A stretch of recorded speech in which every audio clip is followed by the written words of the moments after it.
और सुनील जी, ये जो देश में अब स्टार्टअप्स हैं वो क्या उम्मीद करें इस बार के बजट से?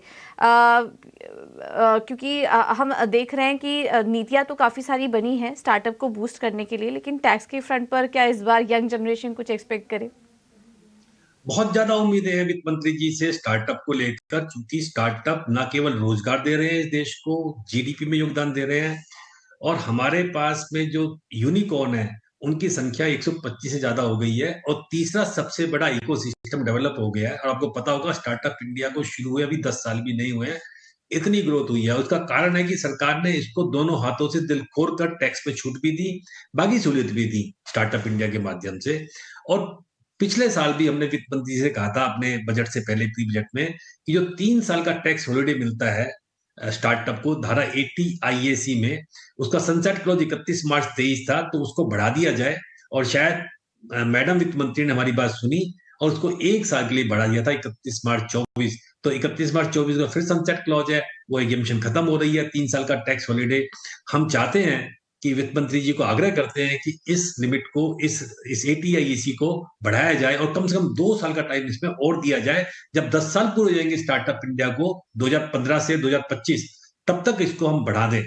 एक बात तो ये, और दूसरी बात, स्टार्टअप ये कहते हैं कि एटीआईसी में हमें टैक्स हॉलिडे तो मिलता है, लेकिन हमें मिनिमम अल्टरनेटिव टैक्स यानी मैट देना पड़ता है 15% की दर से, तो कैश आउटफ्लो हो जाता है। और स्टार्टअप को शुरू में इतना प्रॉफिट हो नहीं होता है, नहीं हो रहा होता है, और वो चाहते हैं कि जो हम प्रॉफिट कमा रहे हैं उसको री इन्वेस्ट करें स्टार्टअप में, उसको आगे बढ़ाएं ताकि एम्प्लॉयमेंट जनरेशन हो, वेल्थ क्रिएशन हो।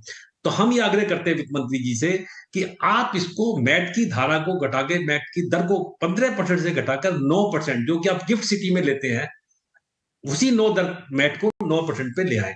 और तीसरा, आपको पता होगा पूजा, बहुत सारे स्टार्टअप अपने जो टैलेंटेड एम्प्लॉइज हैं उनको ईसॉप देते हैं। तो हमने मांग की थी कि ईसॉप का जो टैक्सेशन है उसका स्ट्रक्चर को बदलाया जाए, क्योंकि जैसे आपको ईसॉप मिलता था आपको उसकी प्रक्रित वैल्यू पर टैक्स देना पड़ता था। तो सरकार ने हमारी आधी बात तो मान ली थी और ये कह दिया था कि अगर आप एक एलिजिबल स्टार्टअप है, एटीआईएसी वाले, यानी जिनको 3 साल का टैक्स हॉलिडे मिला हुआ है, उनके केस में टैक्स तो 4 साल के लिए डेफर कर दिया था। हम ये उम्मीद कर रहे हैं शायद इस बार ईसोप को लेकर सरकार एक घोषणा कर सकती है कि ईसोप में जो भी स्टार्टअप है, चाहे वो एटीआईसी में रजिस्टर्ड यानी 3 साल के टैक्स हॉलिडे वाले हैं या नॉर्मल जो स्टार्टअप है, सबको ईसोप के टैक्सेशन से एक छूट दे दी जाए। और मुझे लगता है कि उसमें कोई बुराई भी नहीं है, क्योंकि जब उसको ईसोप मिलते हैं तो उसको वर्चुअली कोई बेनिफिट नहीं है एम्प्लॉय को, और आप उससे टैक्स ले रहे हैं तो उसको एट पार ले आइए। 4 साल का जो टैक्स डेफरमेंट आपने दे रखा है उसको आप बेनिफिट को दे दीजिए। ऐसा मुझे लगता है कि सरकार ऐसा इस बार कर सकती है।